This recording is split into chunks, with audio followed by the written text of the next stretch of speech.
G'day guys, I just thought I'd do a super quick recap of this meeting from Saturday as well. In-depth look on the Punters Academy episode, but it is a bit of a weak meeting and I thought best to sort of summarise my thoughts independently as well, just because sometimes things are missed that I sort of pick up in the meeting. So go through them quickly. Race 1, the highway... Goodbye. Really solid race this. They sort of go about 8 lengths above standard. First used the track obviously, but definitely a bit of merit in the race. Definitely a bit of merit in the runs of the first 3 across the line. Thought Prince Coney, because it looks like it's a horse that sort of has a short sprint, was the least suited runner by the track conditions. So Shelby 66 I think is out of this grade now. But certainly Devil's Triangle and Prince Coney, plenty of effort in their runs, merit in their runs, and can be followed in similar. Hang on. Stand by. So make you bigger, make you bigger. I just like that Prince Coney probably has the right run, settles in behind. And I just think completely unsuited by the way the track raced. These two stronger runners probably got to the best part, but as we said, as the day went on, it sort of evens out. But I think the inside probably a more disadvantage at this stage of the day where it's not chopped up, and then it probably averages out. But I just like the way these 3 are dominant over the rest, and they're probably likely to find a similar greater horse, well, at least the second and third horses will going forward. Race 2, Mayrose, no real reason to look at that replay, I don't think. Mayrose, the only horse for me that you'll probably want to follow with any confidence going up in grade out of that race. Most of the rest are usual suspects, and the track and everything was just a complete schmozzle. The 2-year-old race 3, the Furphy, Sweet Embrace, I just think it's nearly a complete forget. Fireburn and She's Extreme, very good efforts in the race. But the favourite was just completely weighed down by the track conditions. Lady Laguna was off the bit nice and early and battled away. I don't think there's any stars in here. Fireburn, really good effort probably. Then it's hard to knock its form. It just keeps showing up, and the second horse ran well, but it's just hard to line them up, with any confidence wherever they're going. And as you said, sort of the times for these 2-year-old races are really poor, but they did get hammered by conditions on the day. They probably got the worst of it. So very difficult to line the whole thing up. And race 4, the Skyline Stakes, very similar. I thought Jameldi and Man in the Mirror were okay efforts. Peace Officer forgivable because it got so far back. This horse Prometo, he had every chance, but really, really good effort again. Really nice style of a horse, got some early speed and can finish his races off. 900 to 1200, not easy to do that. So certainly a horse that can keep progressing without surprising.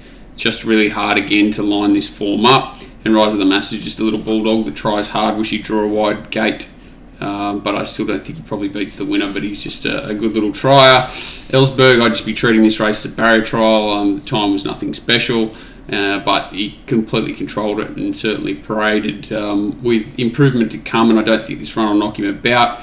As with most runners out of this race, this meeting, probably want to see 2 weeks minimum between runs, ideally 3 weeks, and even more ideally a little trial in between, just to knock that edge off their and help with their recovery from such a taxing track condition that we saw there.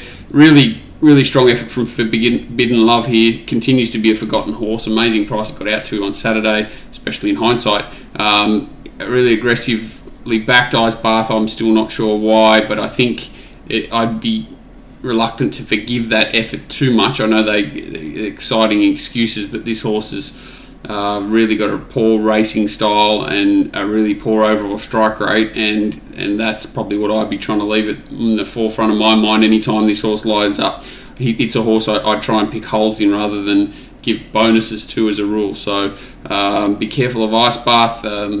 Mirror Vision, 2 runs in a row that have been just okay, and Kiku and the rest are probably forgivable, especially Vangelic, who was first up and set a strong tempo here, especially for the day. So This form will carry through to races like the Coolmore, so it'll be interesting to see where they go. And Forbidden Love's going really well. Love the way it races, tactical speed, nice turn of foot, good horse. This race, Chipping Norton Stakes, is just horrendous.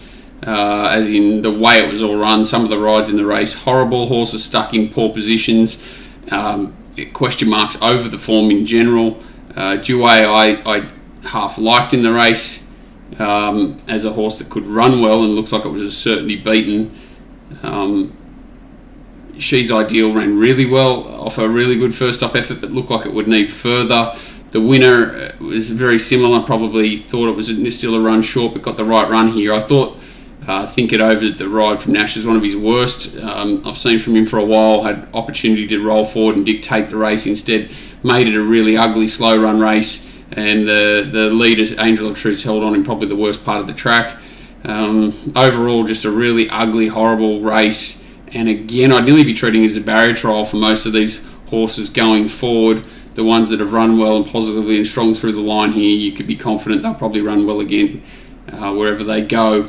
But be forgiving of others. Top Ranked did pull up 3 out of 5 lane, which is significantly lame. So interesting to see what happens with that horse going forward, but most of these runners seem to be going okay. It was just a really ugly run race more than anything else. Surround Stakes was quite interesting. We'll pull up the replay for this just because there's so many horses going to the same target out of this sort of race. So I thought the stable mates and favourites in the race nearly had their chance. Obviously not easy to come from so far back in the ruck and win, and Hinged obviously sells a pair or two closer, which is probably ultimately what won at the race. But where is Tontes? Sorry, I should know that.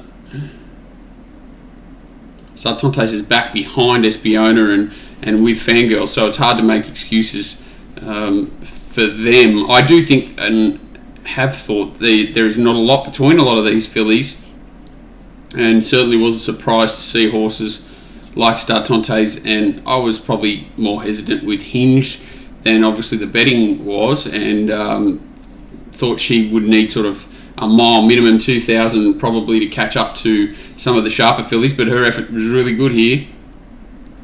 Don't know how Tontes didn't win the race. Hope in Your Heart's the one that's back on the inside of Tontes here that really scares me, as in, is there a depth to this form, or is she just a really underrated filly? Time will tell that. I thought Zuzarella just had a complete barrier trial. Heresy was okay again. Looked the winner there at about the 200 of mine and just didn't quite let down in the conditions possibly. So she's going okay. Anyone else? That's about it. 4 moves ahead. It's just got too many quirks at the moment. Certainly had its chance in the run here. So horses to highlight: Tontes, Hope in Your Heart. Hinged is here, obviously wins the race. Didn't mind the run of this Never Been Kissed first up, thought it ran quite well. Espiona and Fangirl finish off okay as well. So Hinged comes into the race. Heresy looks like it's going to probably let down and come with. Hinged, Never Been Kissed back on the inside first up. Hope in Your Heart's the one bursting through. Tontes as well has left these runners Espiona and Fangirl behind, and Fangirl's really hitting the line when the race is all over. So, interesting. I honestly think that Fangirl's the one for me. If she draws a gate in a race like the Flight Stakes, it's probably the one I want to find. I think it's the one just that looks to have more scope. Just love the way she finishes a racer off, gets her neck nice and long and low, and really tries to attack the line. But it's hard to knock those all around her. All these horses have done something in this race, and I think all of them can win the Flight Stakes. So it'll be interesting to see what happens there in 2 weeks. What have we got next? This race was just horrible, and what's most incredible is they've run the best time of the day. Second best. The highway ran best time, but these have gone out 10 above average, come home slow, but still run really fast time. So a very fast tempo and a very fast time for a very strong overall race quality on paper.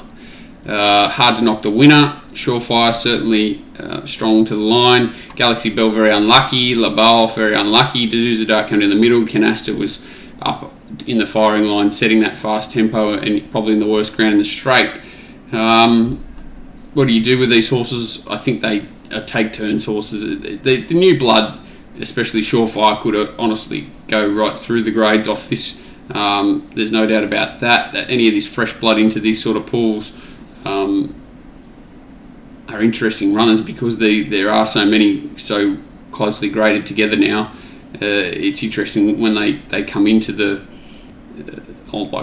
fray for the first time. So a very good effort to win this race, 254 days off on this sort of track off a fast tempo. So it's obviously a good horse, Surefire. Galaxy Bell, don't know what to do. So this is what's scary. And Labelle, like, it was pretty ordinary first up and did improve obviously, but just a cloud over all the form.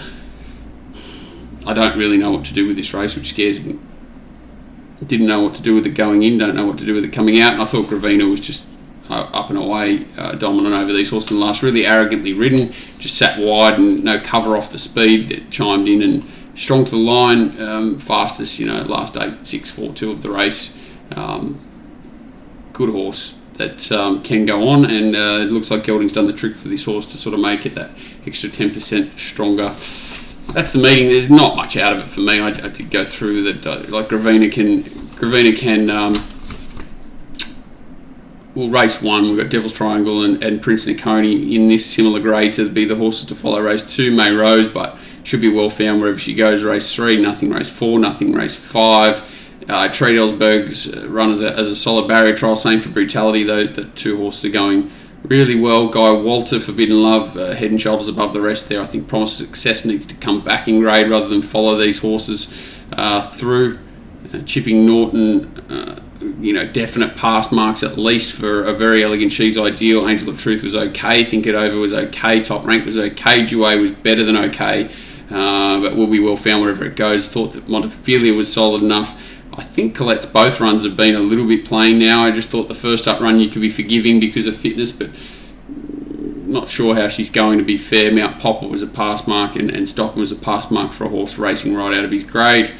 And as I sort of said, the first 5 across the line, 6 across the line can all win the flight stakes for mine. And Never Been Kissed is probably the one right down the bottom here with Zuzarella that were not really worried, like he was first up, and Zuzarella was taken right back out of the race, can improve sharply, but probably needs to find a length or 2 to win a race like the Fly Stakes. And Gravina, as I've said, anything up to 1,200 metres is no issue, 1,200 every track, but would love to see it 3 weeks between runs and with a little quiet trial, which Cummings is more than capable of doing before it's presented again. Thanks, guys.